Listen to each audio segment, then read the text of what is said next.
Welcome everyone to in-depth Linux stuff.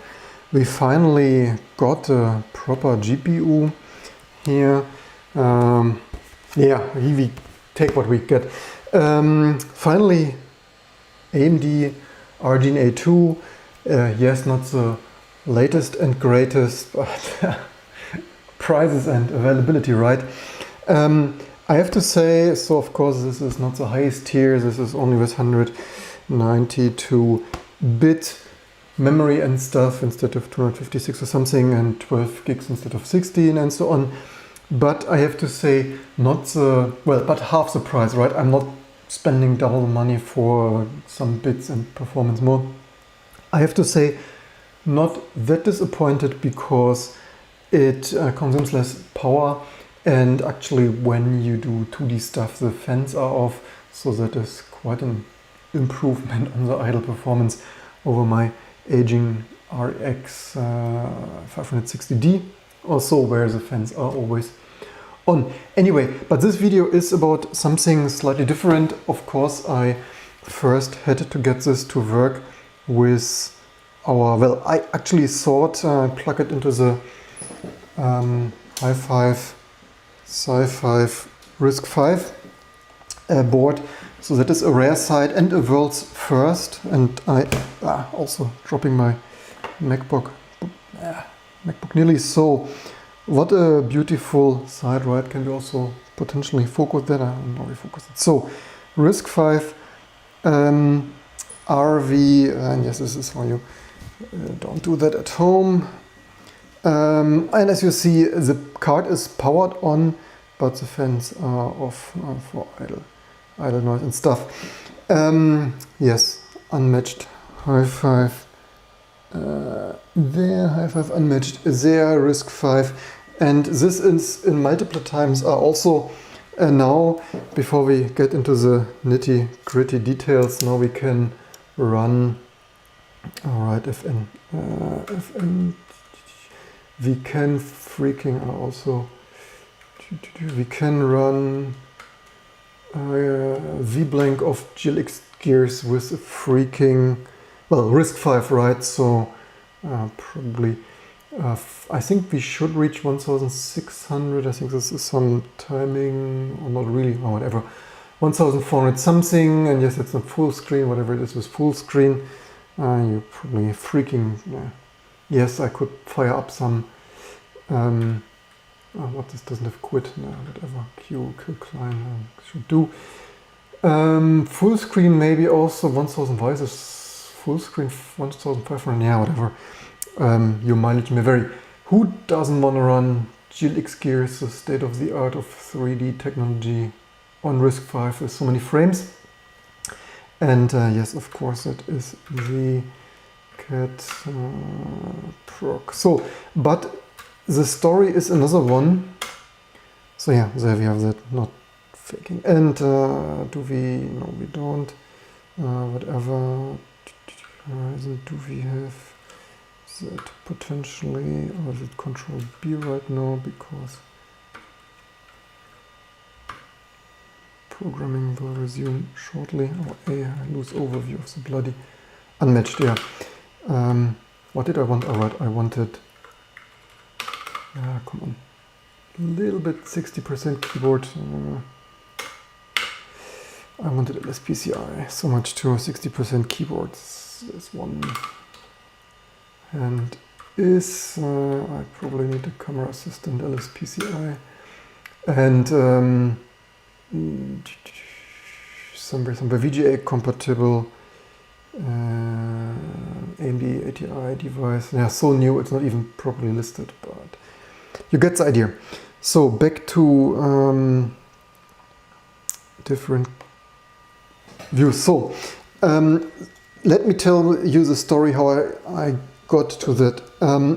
I of course thought, hey, my funny little RISCV thin client, I can freaking live stream from that as a proper desktop, but unfortunately not so much. So this enablement here, and this is also the problem with this concept of trying to finance open source here live on YouTube, which you probably want a Patreon and GitHub sponsorship or YouTube membership, because they're freaking doing way too much stuff here. Because if you plug this in, this doesn't work, right? So this thing, and the problem is also, how should I pack this in a proper AAA edited YouTube video? Because I just burned like 10 hours, previous live stream burned 5 hours for our own bugs in T2. This enablement running this RNDA2, latest and greatest, big Navi or whatever, here on, also this is VA API, probably VA info.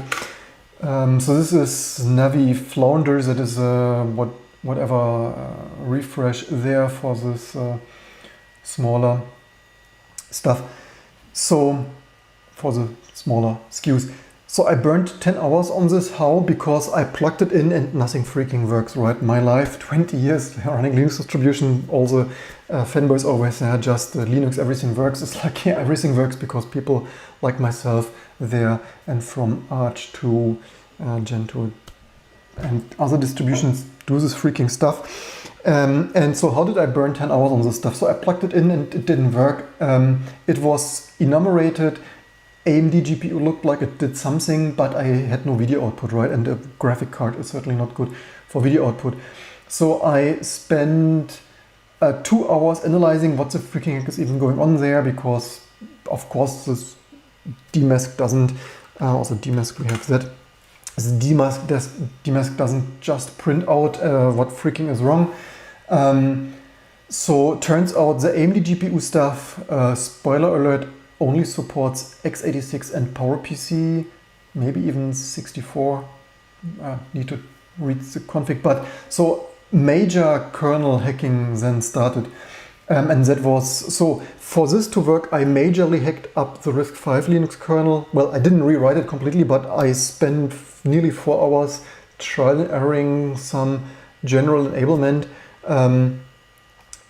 for that to be able to work. And so after like 6 hours, I had video output. So yay, that is always what you want to do, right? You want to spend your overpriced money for this inflated GPU prices, and then spend, so with that's like $600 of my salary of donating that for that enablement. Plus then it worked. I had output like what I showed you here. I had 3D working like Glxgears, yay, forefront of technology.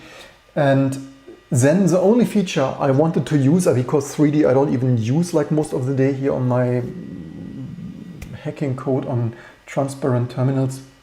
The only freaking thing I wanted to use was the hardware encoder, because previously I got here for this desktop, would you say this is overkill and stuff? Of course it's overkill. Previously I got this, what was it, R5 240 or so. Of course they don't print here.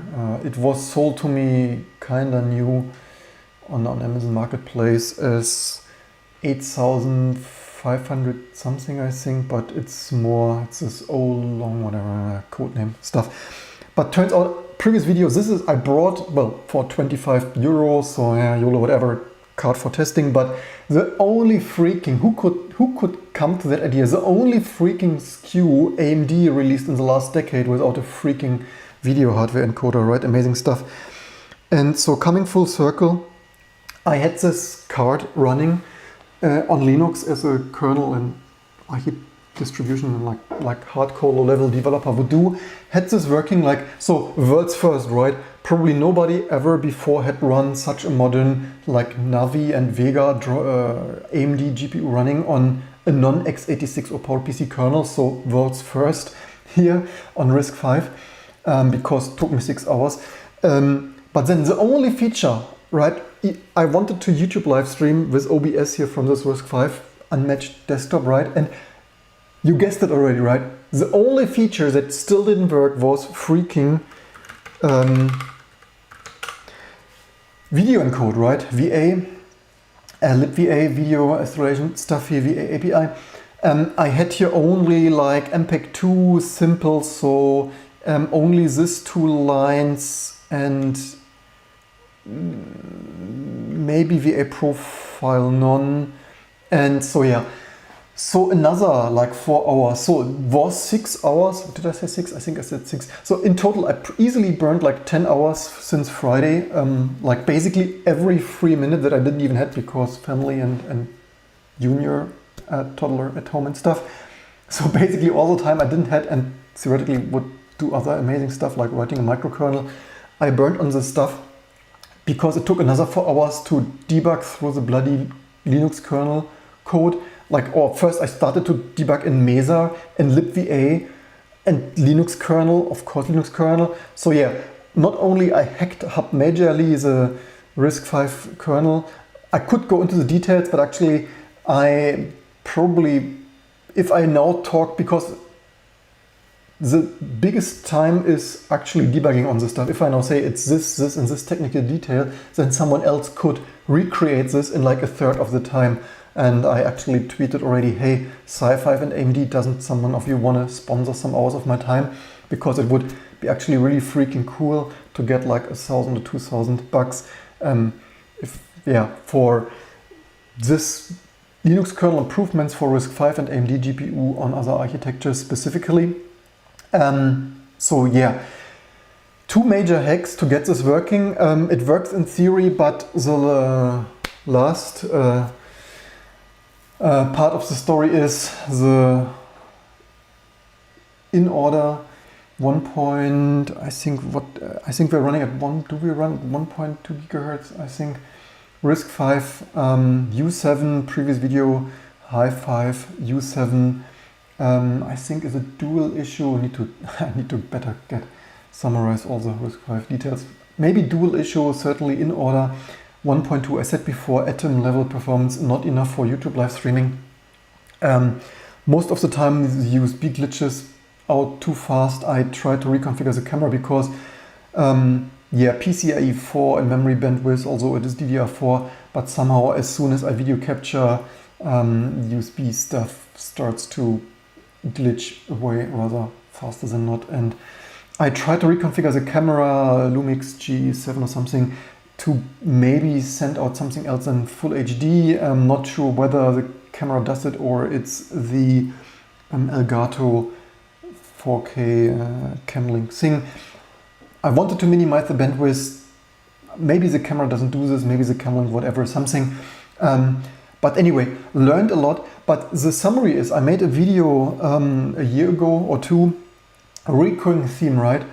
The problem, I think there is a major problem of financing open source stuff, which is why I turned to YouTube, to you guys, which is amazing that we have already, I think, approaching maybe 8,000 subscribers, which is totally amazing. And if you have not subscribed yet, you probably want to subscribe and maybe leave a membership or Patreon and stuff, because you see I invest here not only every 3 minutes I have, I even invest negative time of I don't even have at midnight and stuff of debugging this freaking stuff.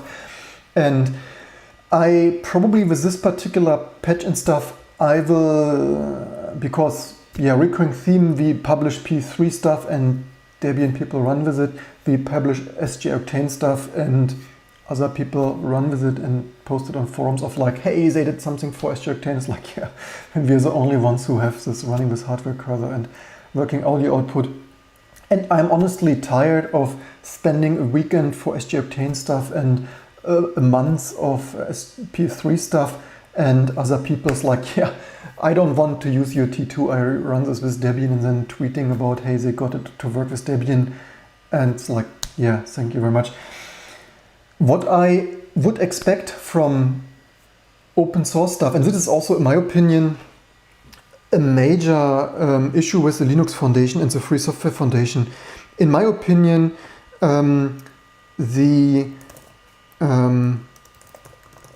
Linux Foundation and stuff like this, they mostly enrich some managers and Linus Torvalds and a handful of people.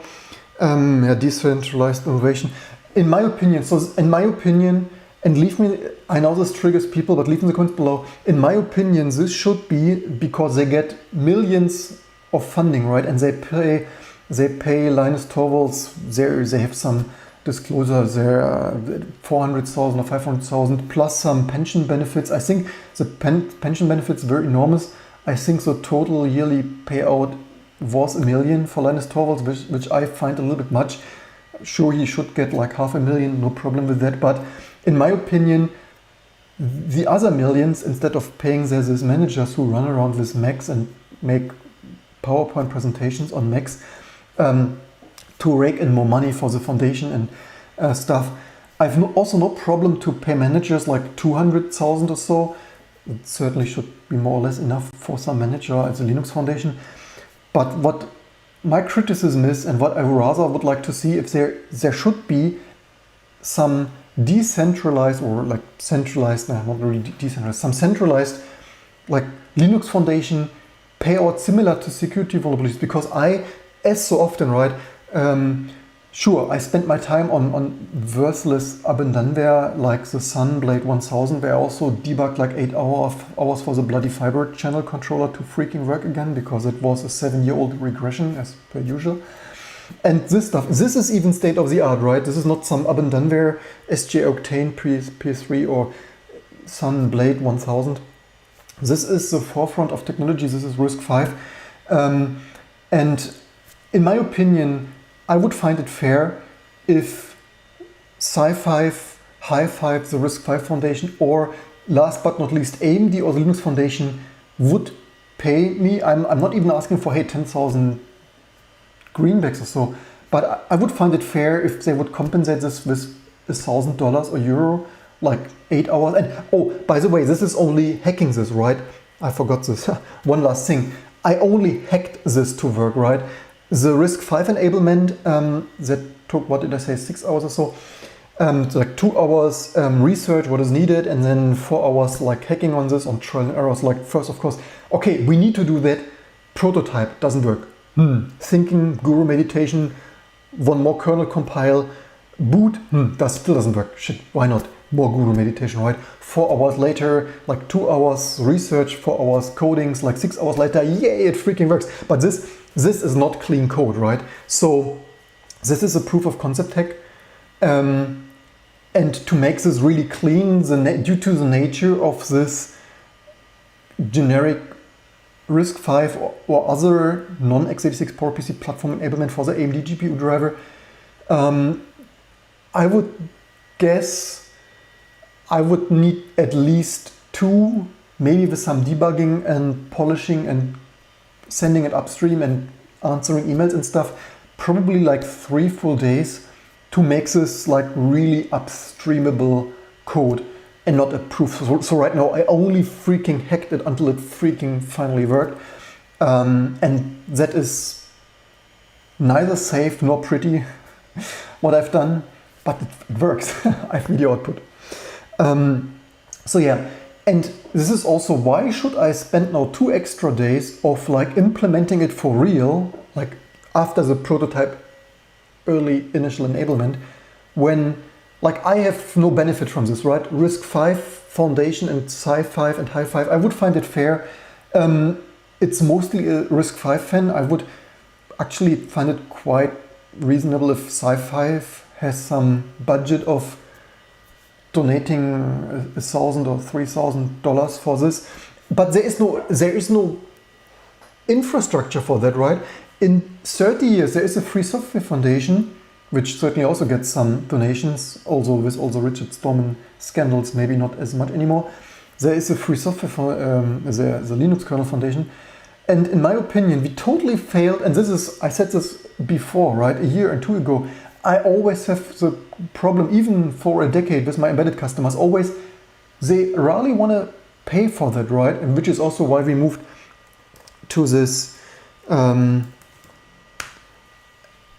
ExactScan and OCR-Kit products here, because if you have end-user products and you can at least sell some software product for $2,200 or even our enterprise version $250 to end users. And with this you actually can make a living. What I've done from 1996ish to 2006, this open source stuff, I barely earned money, right? I could barely pay as a student.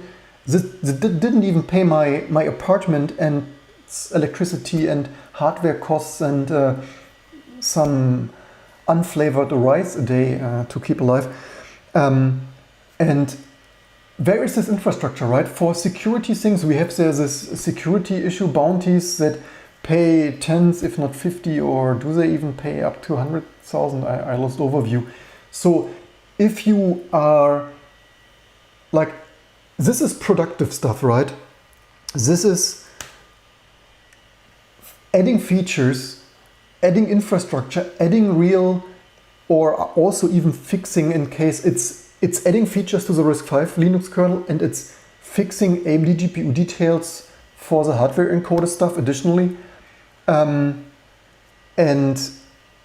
the security stuff, people, sure, they are differently productive, all right?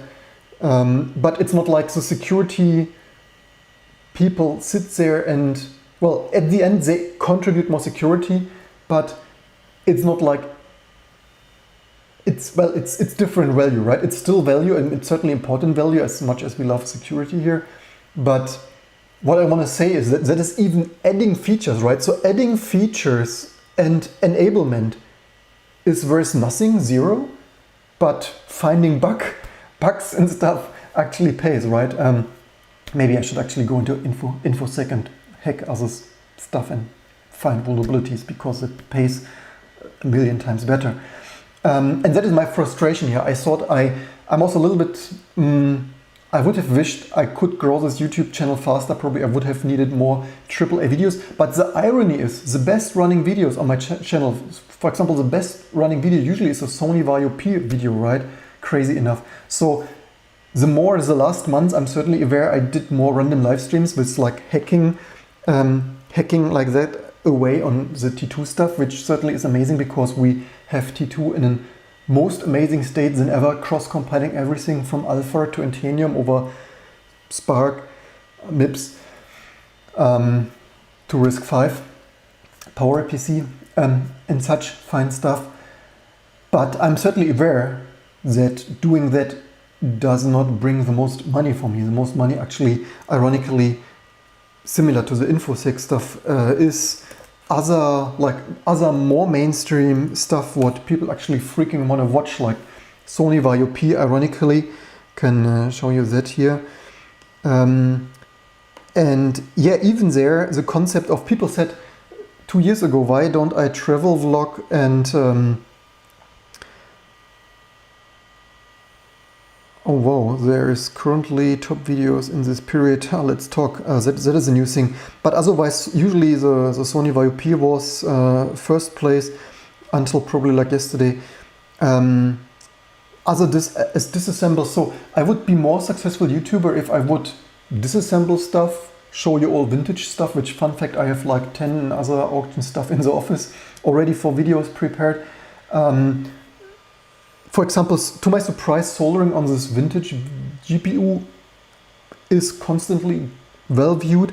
So long story short, using YouTube to finance like state-of-the-art open source development doesn't work out, because the open source enablement, the random hacking, and often, as you see here, 10 hours here, 5 hours here, I'm certainly aware this is not the most AAA Hollywood worthy video content. It's just freaking what I need to get work TM. So yeah, also Sharp mini disc player and similar fun stuff. And of course, what I try, not only, let's talk some stuff like currently there, actually I'm surprised that it's that much. Well, that much, it's certainly not Casey Neistat kind of stuff. I'm actually surprised it's, yeah, I earned $1. Amazing stuff. I'm actually surprised that this is, but what I certainly try is between the random stuff, discuss some current, also I should actually check, hey, 0 frames, I should actually check drop frames. Yeah, so long story short, using YouTube to finance that, sure, we grew something more than nothing, that is certainly super amazing. I only wished it were a little bit faster, and it does not directly, the stuff that grows is not the stuff I wanted to hack on, like open source and microkernel enablement, right? So yeah, that is a crazy stuff, but and as usual, we have quite some people watching, which is of course amazing and proves the point. But yeah, PD for set writes kudos for the hard work. Thank you very much. This was really hard work, and I could to fully disclose that I'm not making this stuff up, well, you could get this unmatched board and plug in an RDNA2 or Navi or Vega card, and it will for sure not have outputs to work.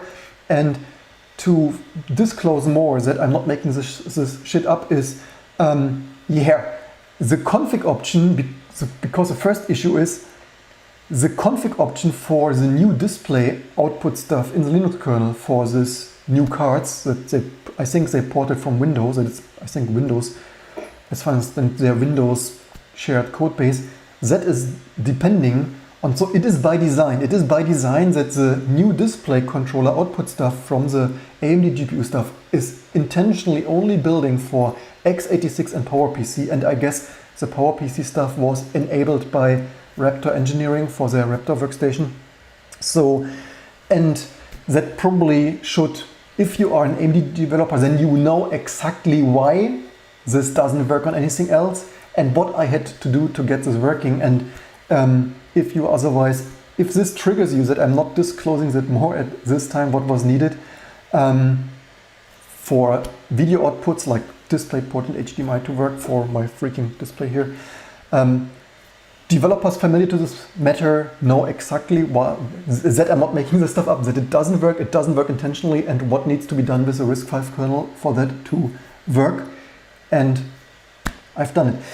Proof of concept. So yeah, what else do we have here?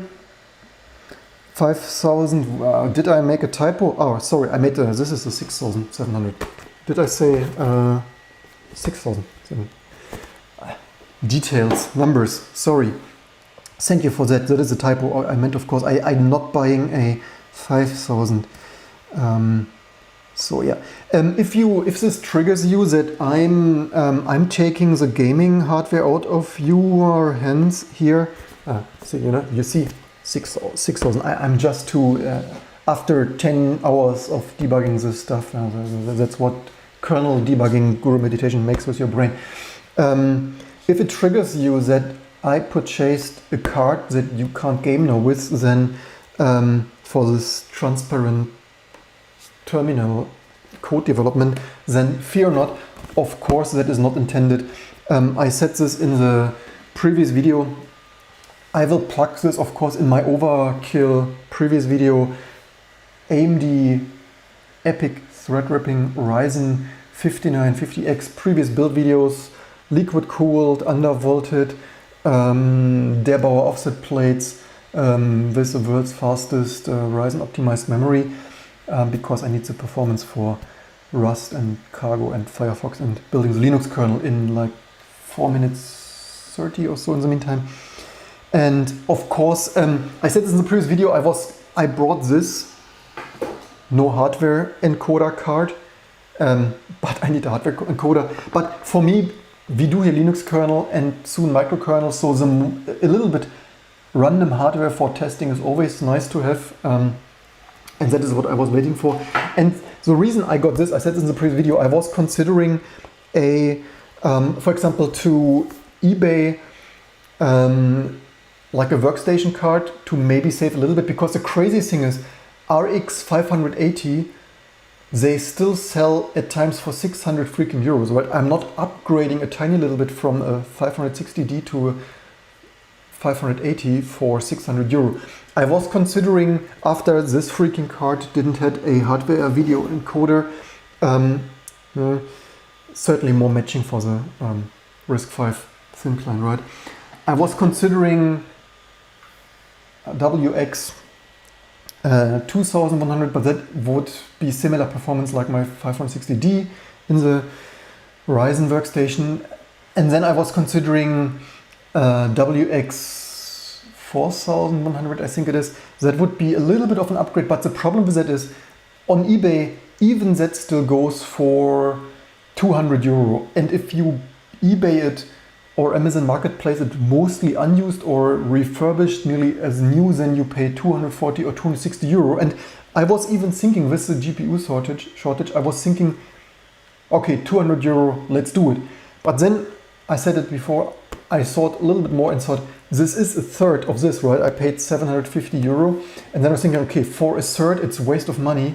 for a barely upgrade over my 560, and then I went with that. And as I said, yes, it's not the fastest SKU, but at least it is quite energy efficient, and it is the fans are off and it's not consuming that much idle power. So I think the card is a good match for me. Not the highest performance, but hey, it's half the price, because for 6,800, 900, whatever, you pay double, you pay 1,400, you know the crazy prices. But yeah, leave in the comments below, how can we fix, in my opinion, and this is also the greed, right? In my opinion, the modern greed, I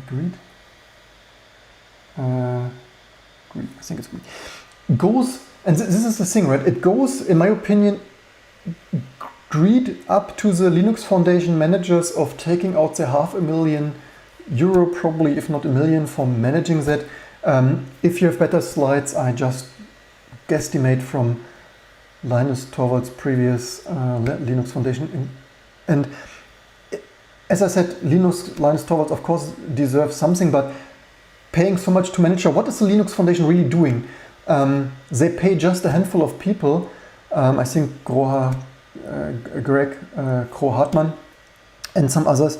And I think this is not the best service for the community. We urgently need, it cannot be that everyone, should I now for each patch, I was actually thinking, should I for the PS3 make a, like one, honestly, to get 3D really working, I have 3D on the PS3, hardware acceleration, video and 2D and some 3D proof of concept. I have it working somewhat, but I can't spend a whole month of work. Let's say a whole month is like 160 hours a month, like regular, like 40-hour week, like 4 weeks plus minus, so 160 hours week, 40 hours week a month, 160 hours. I can't sit a whole month like full time for like next to nothing for €100 YouTube AdSense and work on 3D acceleration on the PS3.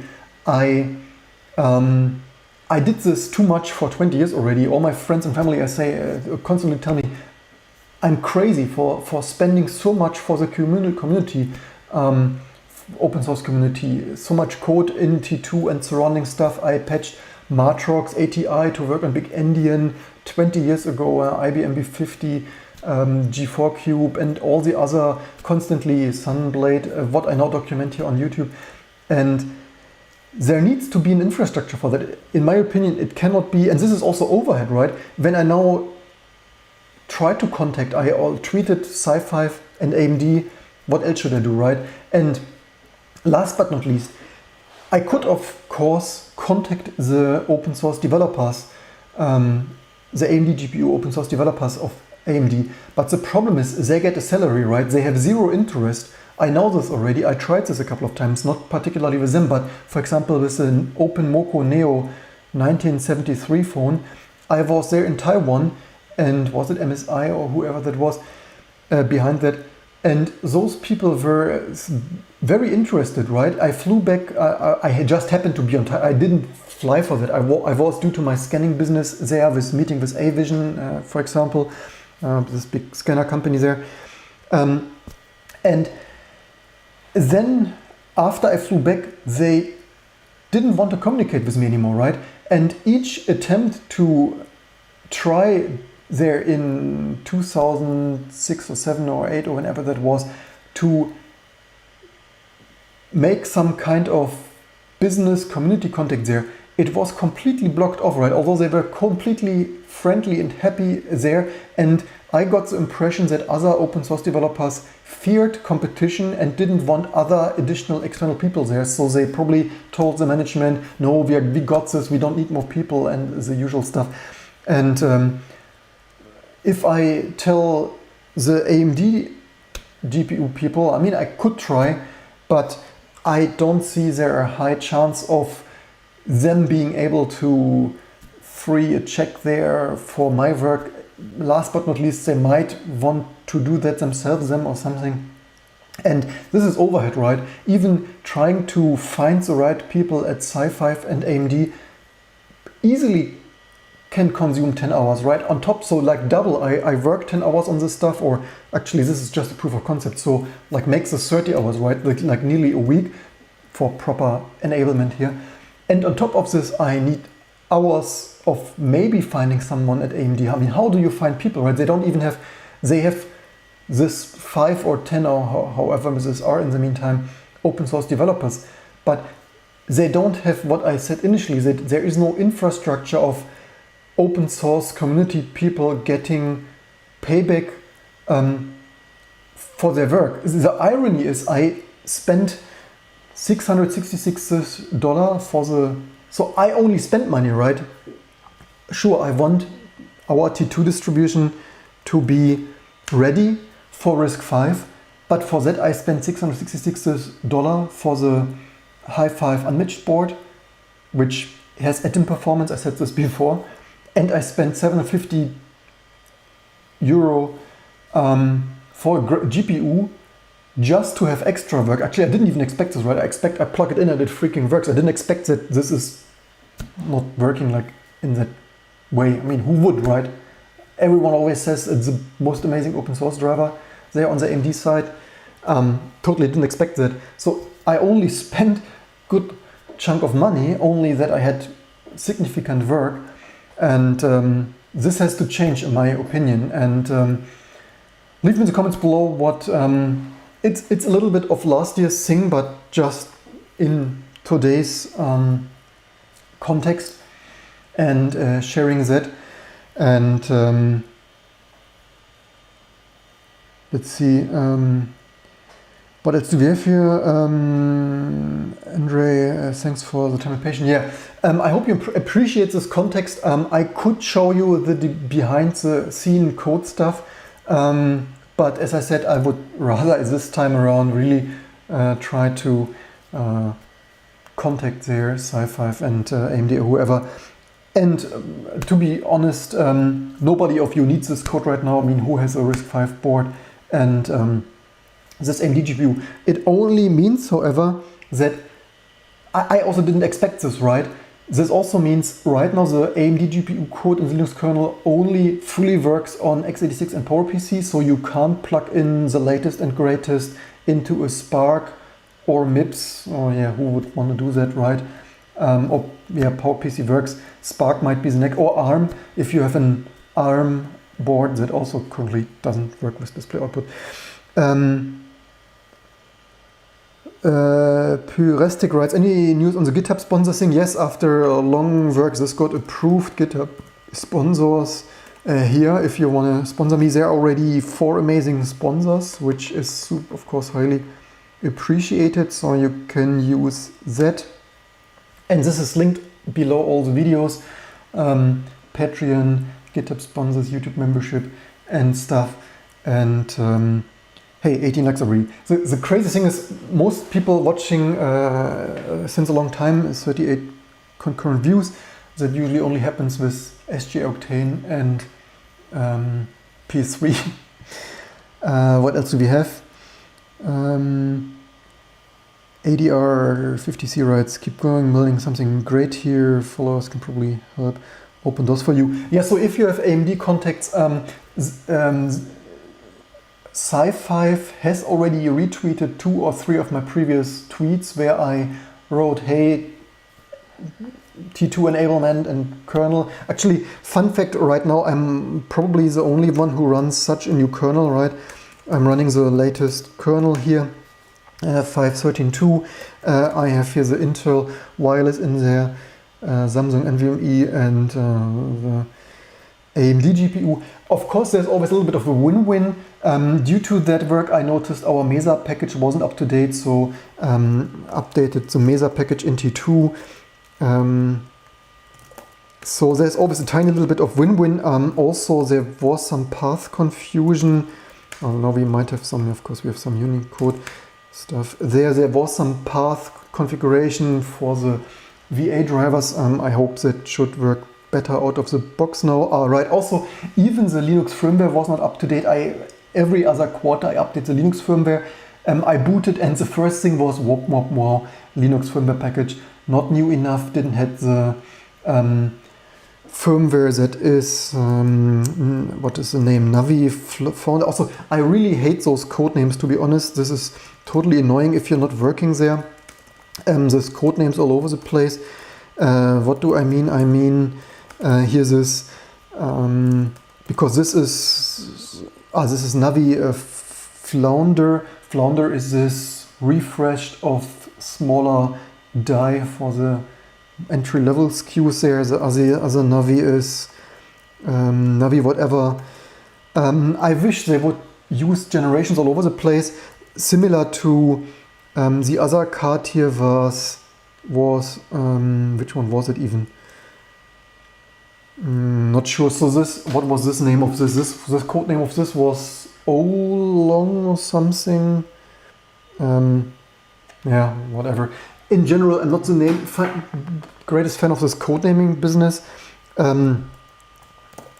because if you, first of all, even if I know the code names, eventually I forget them. Even macOS names, I mean, who knows, a decade later it was El Capitan before Mavericks and whatnot. Yeah. Just use the freaking numbers, in my opinion, at least for my brain. Leave in the comments below, but this matches way better 10.15, 10.14, 10.9, 10.6 to remember what exactly, and it sorts like naturally, numerically. And what is the solution here? I wish they would just use generation, like similar to Sen 1, 2, 3, like only Navi 1, 2, 3, whatever, because like Flounder, who knows? And then the problem is the driver is also full with this stuff, right?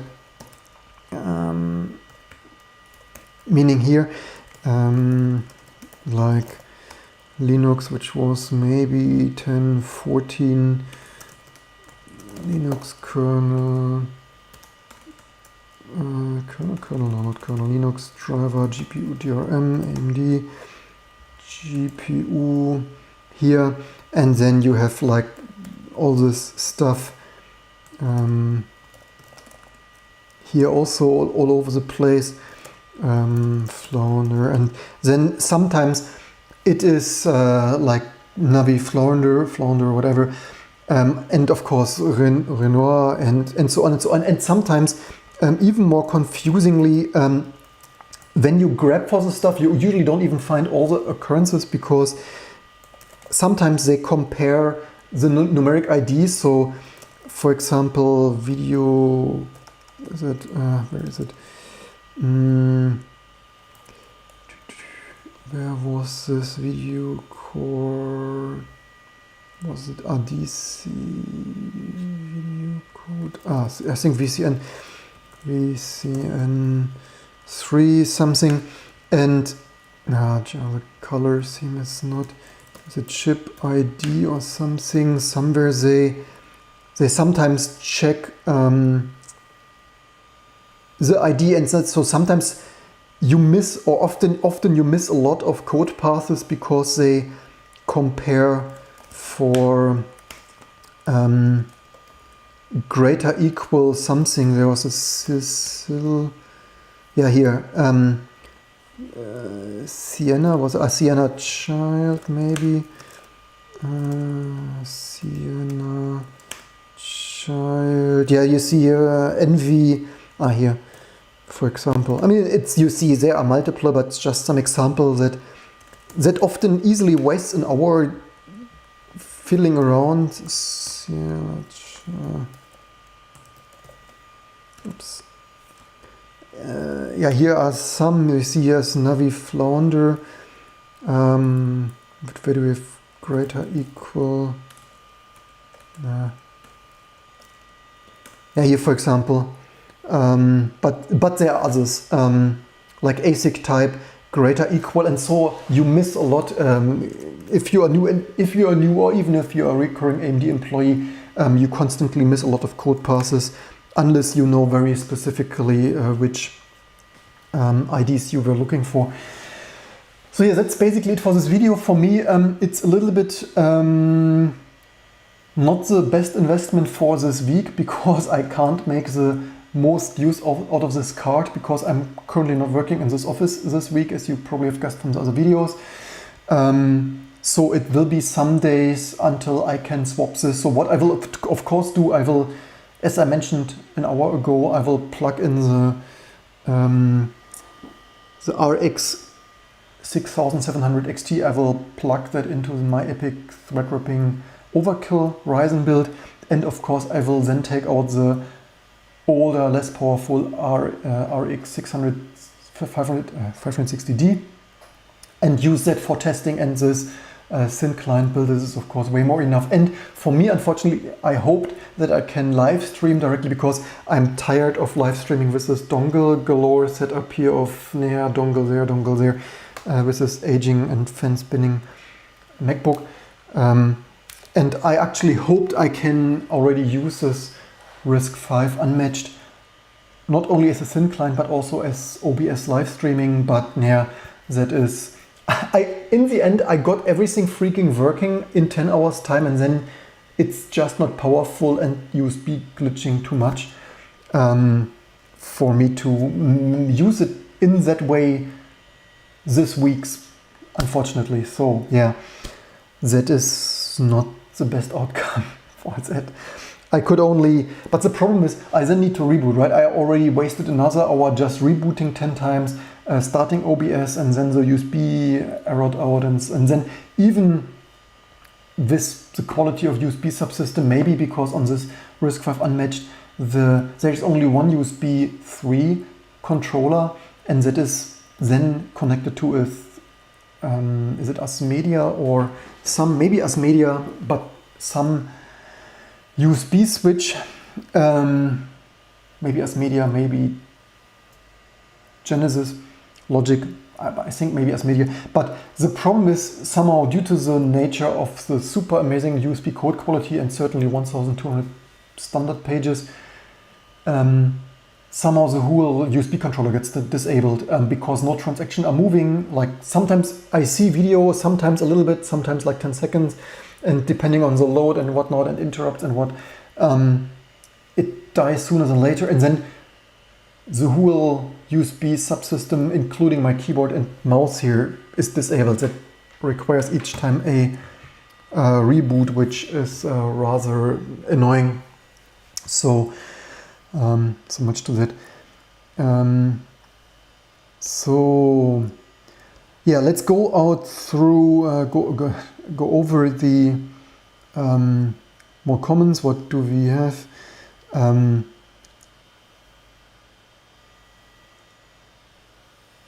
Stian says 6000 card is fine, fan stand still when you are not gaming. Yeah, so same here on this MSI. I should call out one thing. I don't, so yeah, eventually there will be a full review, because as you see, the full reviews have much better YouTube views than random low-level open source stuff. I would not have gone with this card because I don't like this looks the most. I was considering to spend €100 more. Was it ASUS or Gigabyte? But I didn't, because I thought it is too much wasted money to spend €100 for the looks. And then I went my usually cheapskate of, nah, whatever, who cares about the look, whatever. Also, the Gigabyte thing had 3 fans, and then I thought, okay, this card is $100 cheaper and has 2 fans instead of 3, and I hoped it would be more silent. So my logic was like 2 larger fans, hopefully quieter than 3 smaller fans. And they advertise here Torx Fan 3.0, award-winning, their own award-winning pushes limits of thermal performance further than before, creating more static air pressure, and dual fan, 2 fans, huge heatsink, enjoy cool and quiet experience. So I went with this so far as Glxgears. I can use it here. So far it's fine, but the prices are of course insane. It should be 500 and not 750. So that is the world we live in. So far I can recommend it otherwise, probably. Another win-win, I also changed the T2 config. I think I committed that already. We now have Vulkan headers and loaders and cross-compiling. So the next ISOs will be even more amazing. Wayland basic enablement so that you have X-Wayland, and also like Vulkan headers for RISC-V, for PowerPC, for Spark, for ARM, for MIPS. Certainly, yeah, who wouldn't want Vulkan on your Apple G4 Cube and SG-Octane P3, right? And some updates as per usual. All right, this is a bloody Mac keyboard with ISOkeys. So Mesa updates, so a little bit win-win. Also, QEMU didn't link with LTO, so no LTO for QEMU. Also, all right, I have Xemacs running now. Xemacs in general, I think in general with the latest text info and stuff, Xemacs failed. The usual bit rot in the open source world. So lots of stuff in between. Updated Firefox just in case, but also all right, there, yeah. Vulkan loader, yeah, some in general making stuff nicer for you playing along at home, and improving the cross-build ISOs. That certainly is always nice to have. Why is this significant? Because otherwise Vulkan loaders and Vulkan headers, as well as Wayland and Wayland protocols, are not the biggest packages, but the problem is if you install it later, you don't have Mesa and Xorg server built with it. So this is why it's such a significance that I spent my epic threadripping overkill Ryzen cross-compile build cycles to have this in the ISO for you playing along at home, because otherwise on an SG-Octane or P3 you would need a day or week to recompile the Xorg server with Wayland support for X-Wayland, or Mesa to also have Mesa include the Vulkan stuff, especially for the x86 ISO, because we cross-compile all of them, including x86, so that certainly is a huge win there. What else do we have there? So in general, people encourage our work. That is really nice. ADR50C keeps the 80-20 rules. They're wasting time. People who don't value skills. Yeah. Amir says, get in contact with Jeff Gilling. He's trying to popularize GPUs and non-ethics consumer hardware. Andre, off topic, can I get your consultation on a paid basis? Depends on the topic. We sure can see. Just drop me an email. There, I usually prefer email. Chat disconnect. I have 0 drop frames, so hope that is still going. But yeah, so that is a talk for that stuff.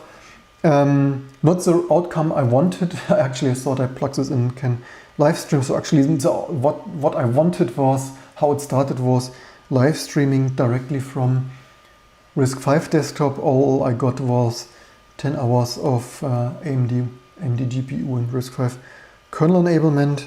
What is this? Our internet. There is some internet, just not allowed reconnected. Anton says new here. What RISC-V board? So that is still the unmatched previous video. I can hold it once more in the camera too as a summary. So yeah, how it started. I wanted to quickly live stream from this board. RISC-V Sci-Fi 55 unmatched there, of this unboxing box there, but yeah, $666 for Atom performance, obviously. Said this before. Only gets this if you want to spend your time with early enablement like that. And as usual, if you want to help, you can of course spread the word, share, like, and subscribe. Contact some folks if you have some previous contacts with AMD and RISC-V and stuff. Now some